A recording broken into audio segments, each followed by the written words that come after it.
दोस्तों, कभी आप लोगों ने ऐसा नोटिस किया है कि एक कंपनी एक नया फोन लॉन्च करती है जो कि स्पेसिफिकेशन वाइज बहुत ही ज्यादा अच्छा होता है और कहती है कि फ्लिपकार्ट और अमेजन को इस दिन इस टाइम पे इसकी सेल होगी, उस दिन जाके आप ले लो और आपको भी काफी अच्छा लगता है। आप जाते हो उस दिन वो फोन लेने, लेकिन फोन के लिए आप बाय नाउ बटन पे क्लिक करते रह जाते हो और हो जाता है वो आउट ऑफ स्टॉक। तो देखा जाए तो ऐसा कई बार होता है लोगों के साथ, और अगर आपके साथ ऐसा हुआ है ना तो आप अकेले नहीं हो। ऐसा हर साल लाखों लोगों के साथ इंडिया में आपको चीज देखने को मिलती है। जी हाँ, इस वीडियो में मैं आज आपसे बात करने वाला हूँ फ्लैश सेल के बारे में, क्योंकि यही फ्लैश सेल होती है और इसी फ्लैश सेल का यूज कर करके जो लोग है ना, कुछ लोग फोन ले लेते हैं, लेकिन काफी सारे ऐसे लोग हैं जो लेना चाहते हैं पर ले नहीं पाते हैं। जी हाँ, चलिए आज इस वीडियो में बात करते हैं फ्लैश सेल की, इसके पीछे का असली सच्चाई क्या, क्यों कराती है कंपनीज, और डार्क ट्रूथ और जो हार्श रियलिटी है ना वो भी पता लगाते हैं। तो वीडियो अगर आप लोगों को पसंद आए तो लाइक कर लेना और चैनल को सब्सक्राइब कर लेना। तो सबसे पहले बात करें जो फ्लैश सेल है ना, इसका जो कंसेप्ट है ना इतना ज्यादा पुराना भी नहीं है, लगभग 6 साल पहले चीज स्टार्ट हुई थी। जो पहला फोन इंडिया में ऑनलाइन स्मार्टफोन मार्केट के लिए रिलीज हुआ था ना, वो हुआ था मोटो जी स्मार्टफोन। अब मोटो जी की खास बात ये थी उसकी कोई फ्लैश सेल नहीं होती थी, वो कभी कभी फ्लिपकार्ट पे आ जाता था, कभी कभी आउट ऑफ स्टॉक हो जाता था। काफी सारे लोग उस फोन को लेना चाहते थे लेकिन ले नहीं पाते थे क्योंकि ढंग से वो मिलता नहीं था। और उसके बाद 2014 में Xiaomi की एंट्री इंडिया में होती है और वो अपना Mi 3 स्मार्टफोन इंडिया में लाते हैं। लेकिन जब वो Mi 3 लेके आते हैं तो उसकी कोई मार्केटिंग वगैरह नहीं करते, बस वो सोशल मीडिया पे थोड़ा बहुत जो अपना पोस्ट वगैरह करते हैं वो कर देते हैं। इसके साथ ही फ्लिपकार्ट के ऊपर जो बैनर एड्स होता है वहां कर देते हैं और लोगों को ऐसा बोलते हैं कि एक मार्केट में एक ऐसा फोन आया है जिसके अंदर आपको बहुत ही ज्यादा अच्छी स्पेसिफिकेशन देखने को मिल रही है, लेकिन प्राइस बहुत ही कम है और एक नई कंपनी की तरफ से, और ऑनलाइन मिलेगा फ्लिपकार्ट के ऊपर। मतलब कि कहा जाए तो उस फोन में 14,000 रुपीज का था उस समय, और उस जमाने के हिसाब से उसमें आपको फ्लैगशिप एक्सपीरियंस देखने को मिल रहा था।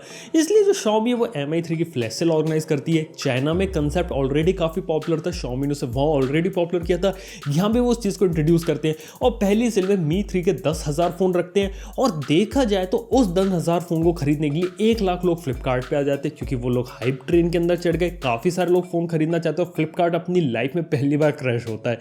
जी हाँ, लेकिन इससे पता चलता है कि मार्केट में टेक्निक काम करती है, क्योंकि इंडिया में बहुत सारे लोग हैं जो अच्छी स्पेसिफिकेशन लेना चाहते हैं और बिना किसी मार्केटिंग का यूज करके वो फोन को अगर फ्लैश सेल में बेचते तो जबरदस्ती की उन्हें हाइप मिल जाती है। जी हाँ, यानी कि अच्छा फोन कौन नहीं लेना चाहता है, और जितने भी टेकीज है वो सब इस फोन के अंदर इंटरेस्ट होंगे, वो इस फोन को लेना चाहेंगे, कम से कम पैसा देके ज्यादा से ज्यादा अच्छी स्पेसिफिकेशन के लिए। इसलिए हर कोई इस फोन के ऊपर कूदता है। इसलिए देखा है तो वहां से फ्लैश सेल का जो कंसेप्ट है वो निकल पड़ता है, और देखा जाए तो इसी कंसेप्ट को बाकी सारी कंपनीज कॉपी करती है। तो अगर बात करें मोटोरोला की, तो मोटोरोला ने अपने मोटो सीरीज के काफी सारे फोन्स के साथ इसको कंटिन्यू रखा। अगर हम बात करें रियलमी की, तो रियलमी के हर दूसरे दिन किसी ना किसी फोन की फ्लैश सेल होती रहती है। इसके साथ ही रेडमी के फोन्स हो गए, पोको के फोन्स हो गए, इवन सैमसंग के फोन्स में भी चीज देखने को मिल रही है। तो देखा जाए तो एक ऐसा कंसेप्ट है जो बहुत अच्छे तरीके से सक्सेसफुल हुआ, और इसके पीछे का मेन रीजन ये था कि अच्छी स्पेसिफिकेशन दो कम से कम प्राइस में और उससे फ्लैश सेल में बेचो। देखा जाए तो उस समय चीज समझ में भी आती थी, लेकिन आज 2020 में क्या सेंस बनाती है? बिल्कुल नहीं, क्योंकि आज देखा जाए तो बाकी जितनी भी कंपनीज इंडिया में, सब लोग कहते हैं कि 99% फोन हमें इंडिया में असेंबल करते हैं। यानी कि कंपनी का कहना है कि 99% फोन जो आप खरीद रहे हो मार्केट में वो सारे के सारे इंडिया में बने हैं। 1% कुछ फोन होते हैं वो कहते हैं कि बाहर से इंपोर्ट करके लाए। इवन कुछ लोगों ने तो मेरे को डीएम करके भी बोला कि Redmi Note 9 उन्होंने अमेजन से खरीदा, पीछे उसके ऊपर मेड इन चाइना लिखा हुआ है। कि 99% कंपनीज अगर फोन इंडिया में बना रही, बड़ी बड़ी फैक्ट्रीज है, प्लांट्स है जो वो शोकेस करती है, अच्छी बात है। रियलमी भी ऐसा कहती है, आपकी Xiaomi भी ऐसा कहती है। दोनों कंपनीज ये कहती है कि 65% कंपोनेंट है ना वो इंडिया से सोर्स करते हैं, बाकी के 35% वो बाहर से इंपोर्ट करके लाते हैं। तो बात उनकी समझ में आती है कि इंडिया में फोन बन रहा है, बहुत अच्छी क्वांटिटी में बन रहा है। लेकिन अगर वो लोग फ्लैश सेल रोकना चाहे ना तो एक झटके में रोक सकते हैं, क्योंकि ऑलरेडी उनके पास इतना बड़ा स्टॉक, इतना बड़ा लाइनअप है जिसे वो ऑलरेडी नॉर्मल सेल के अंदर अवेलेबल करवा पाते हैं। पहले क्या होता था, कंपनी नहीं होती थी, लिमिटेड नंबर ऑफ प्रोडक्ट से इतने ज्यादा फोन्स वो बना नहीं सकते, इसलिए आपको फ्लैश सेल में देती थी। लेकिन 6 साल इतना बड़ा टाइम होता है कि अगर वो इस प्रॉब्लम को सॉल्व करना चाहते ना तो आसानी से सॉल्व कर चुके होते और आपको नॉर्मल सेल में देखने को मिलती। लेकिन फिर भी आपको फ्लैश सेल 2020 में देखने को मिलती है। अब इसके पीछे के मल्टीपल रीजन बताता हूं। पहला तो है फ्री मार्केटिंग, फ्री हाइप। जब भी कोई फोन फ्लैश सेल में बिकने आता है तो ऑब्वियसली आपको न्यूज हेडलाइंस मिल जाती है कि इस दिन आपको फ्लैश सेल देखने को मिलने वाली है, और आप अंदर से एक्साइट हो जाते हैं कि हाँ ये फोन अच्छा, ये फोन मेरे को खरीदना है और ये इस दिन फ्लैश सेल पे मिलेगा। और वहां वहाँ जाके मैं फ्लिपकार्ट या अमेजन से इस फ़ोन को परचेज कर लूँगा। दूसरी चीज़ है, काफ़ी सारे लोग आते हैं खरीदने के लिए फ़ोन, और जब पहली फ्लैश सेल होती है तो कंपनी क्या करती है, प्रेस स्टेटमेंट रिलीज़ कर देती है कि उन्होंने 1 मिनट के अंदर 1 लाख फ़ोन, 10,000 फ़ोन, 50,000 फ़ोन बेच दिए। और इससे मार्केट में क्यूरियोसिटी जनरेट होती है कि यार इतना अच्छा फ़ोन है कि 1 मिनट के अंदर इतने सारे फ़ोन बिके, चलो हम इसको भी खरीदते हैं। देखा जाए तो ऑल एंड ऑल उन्हें फ्री की पब्लिसिटी मिलती है फ्लैश सेल का यूज़ करके। इसलिए कोई भी कंपनी जो फ्लैश सेल करवाती है ना, वो उस चीज़ को हर बार नए फ़ोन के साथ हमेशा ट्राई करती है, क्योंकि फ्री की पब्लिसिटी फ़ोन को मिलती है। और आप लोगों ने भी नोटिस किया है कि 1-2 महीने के बाद जब फ़ोन का जब हाइप डाउन होने लगता है और फ्लैश सेल कराकर भी उतना हाइप और मार्केटिंग नहीं मिल रहा, तो उसके बाद वो नॉर्मल सेल में उसे कंटिन्यू कर देते हैं, वो भी चुपचाप बिना किसी को बताए। यानी कि 1 महीने पहले तक एक फ़ोन है वो फ्लैश सेल में बिक रहा था, 1 महीने के अंदर इतनी यूनिट्स आ गई कि आपने फ्लैश सेल में भी यूनिट्स को ठिकाने लगा दिया और उसे नॉर्मल सेल में भी अवेलेबल करवा दिया। ये कुछ अजीब सी बात नहीं लगती आपको? खैर, इसके बाद और भी काफ़ी ज़्यादा सच्चाई है। क्या आप लोगों को मालूम है कि एक फ्लैश सेल के अंदर 30% जो ऑर्डर्स प्लेस किए जाते हैं वो पहले आधे घंटे के अंदर कैंसिल हो जाते हैं? जी हाँ, यानी कि किसी ने फ़ोन को ऑर्डर किया, मान लो उसका पेमेंट कंप्लीट नहीं हो पाया, उसके साथ कुछ एरर आ गई, पेमेंट वगैरह का इशू आ गया, काफ़ी सारे इश्यूज होते हैं, वो हो गए तो 30% ऑर्डर जो फ्लैश सेल के अंदर फ़ोन्स के होते हैं ना, वो कैंसिल हो जाते हैं। यानी कि 12 बजे फ्लैश सेल हुई, 1 मिनट के अंदर 1 लाख फ़ोन बिक गए, सीधे उन्होंने फ्लैश सेल बंद कर दिया और स्टेटमेंट रिलीज कर दिया कि हमने 1 मिनट में 1 लाख फ़ोन बेचे। लेकिन 30,000 ऐसे फ़ोन है जो कि 15-20 मिनट के बाद कैंसिल होकर और उनके पास वापस आ गए। लेकिन वो ये नहीं कहेंगे कि 30,000 फ़ोन हमारे अनसोल्ड रह गए, उनके पेमेंट कंप्लीट नहीं हो पाया। यहाँ तक कि ये भी नहीं होता कि फ्लैश सेल दोबारा से स्टार्ट की जाए, क्योंकि 30,000 फोन तो दोबारा से स्टॉक में आ गए। जी हाँ, ऐसी चीज़ भी आपको देखने को नहीं मिलती है, क्योंकि उन्हें मालूम है ऐसा करेंगे तो उन्हें नुकसान होगा, जबकि वो कहते हैं कि 1 मिनट में 1 लाख फ़ोन बेच दिए। जी हाँ, इस टाइप की चीज़ें होती हैं।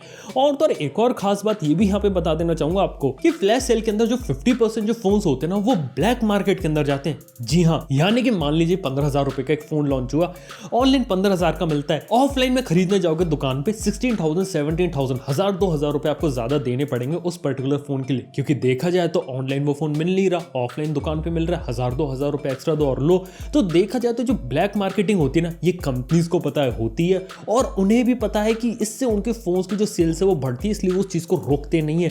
अब इसको मैं ऐसे समझा देता हूँ, अगर एक फ़ोन आता है, लॉन्च होता है, ऑनलाइन लॉन्च होता है, तो दुकान में भी लोग जा जाके पूछते हैं कि ये फ़ोन मार्केट में मिल रहा है या नहीं मिल रहा, और इसलिए दुकान वालों को भी लगता है कि फ़ोन आया मार्केट में, ये हमारी दुकान पर नहीं मिल रहा, चलो उसे अमेजन फ्लिपकार्ट से खरीदते हैं और इसे अपनी दुकान पर बेचना शुरू करते हैं। इसलिए इंडिया में आज के समय में काफ़ी सारे ग्रुप से, ब्लैक मार्केटर से, वो लोग क्या करते हैं कि एक साथ बैठते अमेजन फ्लिपकार्ट के ऊपर जाते, जब भी किसी फोन की फ्लैश सेल होने वाली होती, जितने फोन्स वो ऑर्डर कर सकते हैं वो करते हैं अपने पास, और उसके बाद दुकानों वगैरह में 1,000-2,000 रुपए ज्यादा देके उन फोन्स को बेचते हैं, क्योंकि उन्हें मालूम है अगर मार्केट में डिमांड है तो लोग खरीदेंगे इस फोन को, क्योंकि स्पेसिफिकेशन अच्छी है, और डेफिनेटली अगर वो ऑनलाइन से खरीद के उन्हें बेचेंगे तो 1,000-2,000 को उन्हें डायरेक्ट प्रॉफिट देखने को मिल जाएगा। जी हाँ, और कंपनीज इस बात को जानती है और इसलिए वो चीज को रोकती नहीं है, क्योंकि at the end of the day उनका प्रोडक्ट बिक रहा है, उनका प्रोडक्ट जो ऑनलाइन एक्सक्लूसिव उन्होंने निकाला है ना, उसे अब ऑफलाइन मार्केट के अंदर भी इनडायरेक्टली प्लेस किया जा रहा है, और जो ऑनलाइन चैनल है ना फ्लिपकार्ट, अमेजन, वो एक तरह से डिस्ट्रीब्यूटर की तरीके से काम कर रहा है। तो देखा जाए तो उन्हें डायरेक्टली ऑफलाइन में जाकर रिटेलर्स को बोलना नहीं पड़ता कि ये फोन बेचते हैं, उन तक पहुंचाने नहीं पड़ता,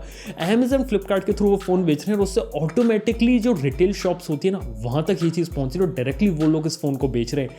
जी हाँ, जिन लोगों को ये बात नहीं मालूम, ऐसा चीजें होती हैं मार्केट में, और इसीलिए फ्लैश सेल को आज के समय में कंपनीज भी इतना प्रमोट करते हैं। और जो ब्लैक मार्केटिंग वाली प्रॉब्लम है ना, जिससे नॉर्मल कंज्यूमर को सही कीमत पे फोन नहीं मिल पाता, ये चीज भी कंपनीज को मालूम है और जानबूझ के चीज को रोक रखा है, क्योंकि अगर वो इस चीज के ऊपर कोई कड़ा एक्शन ले तो डेफिनेटली फोन्स की जो ऑफलाइन में जो सेल्स हो रही थी वो रुक जाएंगी, क्योंकि at the end of the day उन्हें क्या फर्क पड़ता है, उनका एग्जैक्टली फोन बिक रहा है, उनको पैसा आ रहा है, अब उनका फोन ऑनलाइन में बिके और ऑनलाइन में खरीद के लोगों से ऑफलाइन में बेचे, उनको क्या फर्क पड़ता है। At the end of the day उन सबके सारे के सारे फोन्स बिक रहे हैं, कंपनी सक्सेसफुल हो रही है, उनका मार्केट में नाम हो रहा है, ऑफलाइन में उन्हें जान रहे, दुनिया में सब लोग उन्हें पहचान रहे हैं, और उनके फोन्स बिक रहे हैं, वो पैसा कमा रहे हैं। जी हाँ, इस टाइप की चीजें होती हैं और कंपनी इसके पीछे इसलिए पड़ी रहती हैं। तो देखा है तो कुछ ऐसी बातें जो कंपनीज आप तक पहुंचने देना नहीं चाहती, और कुछ ऐसी बातें भी होती है कि आप लोग है ना इसके बारे में जानते नहीं, क्योंकि ज्यादातर लोग इस चीज के बारे में बातचीत करते नहीं, और काफी एक डार्क ट्रूथ होता है ना कंपनीज या सेल्स के बीच में, ये काफी बड़ा है, और यही एक रीजन है कि आज के समय में भी आपको फ्लैश सेल्स देखने को मिलती रहेंगी। यानी कि मार्केट में क्या हो गया, हर एक महीने नया फोन आएगा, हर एक महीने उस नए फोन का हाइप होगा, और जब उस नए फोन का हाइप होगा तो उसकी फ्लैश सेल होगी, फ्लैश सेल होगी तो लोग पार्टिसिपेट करेंगे, चुटकी बजाते ही गायब हो जाएगा। फिर कुछ लोगों को ऑनलाइन में मिलेगा, जिन लोगों को ऑनलाइन में मिला अच्छा है, जिन लोगों को नहीं मिला वो ऑफलाइन में ब्लैक मार्केट में जाके 1000-2000 रुपए पैसे देके खरीदेंगे, क्योंकि डेफिनेटली उस प्राइस में उससे अच्छी स्पेसिफिकेशन आपको देखने को मिल ही नहीं रही है। जी हाँ, तो देखा जाए तो एक साइकिल सी बन गई है और इसका नुकसान ये हो रहा है कि अच्छी स्पेसिफिकेशन के लालच में ना लोगों को बेवकूफ बनाया जा रहा है। ये छोटी सी ट्रिक है जिसे कंपनी सालों से यूज करते हुए आ रहे हो, आने वाले समय भी लग रहा है यूज करती रहेंगी, क्योंकि डेफिनेटली लोग तो हमेशा यही चाहेंगे ना कि कम से कम प्राइस में उन्हें ज्यादा से ज्यादा अच्छी वैल्यू फॉर मनी मिले। अब वो फोन उन्हें ऑनलाइन में मिले, ऑफलाइन में मिले, इससे क्या फर्क पड़ता है। जी हाँ, तो इस टाइप की चीजें होने वाली है। तो जब भी आप अगली बार कोई भी फोन फ्लैश सेल में लेने वाले हो तो एक बार इस चीज को ध्यान रखना। और हाँ, ऐसा मैं नहीं कह रहा कि सिर्फ Xiaomi ऐसा करती है, Realme ऐसा करती है, जितने भी फोन ऑनलाइन एक्सक्लूसिव होते हैं, फ्लैश सेल में रिलीज होते हैं, सबके साथ ये चीज होती है। जी हाँ, तो डेफिनेटली क्या आप लोगों के साथ कभी कोई ऐसा एक्सपीरियंस हुआ, ये बात नीचे कमेंट बताना ना भूलना। फ्लैश सेल में फोन खरीदते हो तो ये बात भी कमेंट में नीचे बता सकते हो। वीडियो पसंद आए तो लाइक कर लेना, चैनल को सब्सक्राइब कर लेना। थैंक यू आपको वीडियो देखने के लिए। मैं आपसे मिलता हूं नेक्स्ट वीडियो के अंदर। Good bye.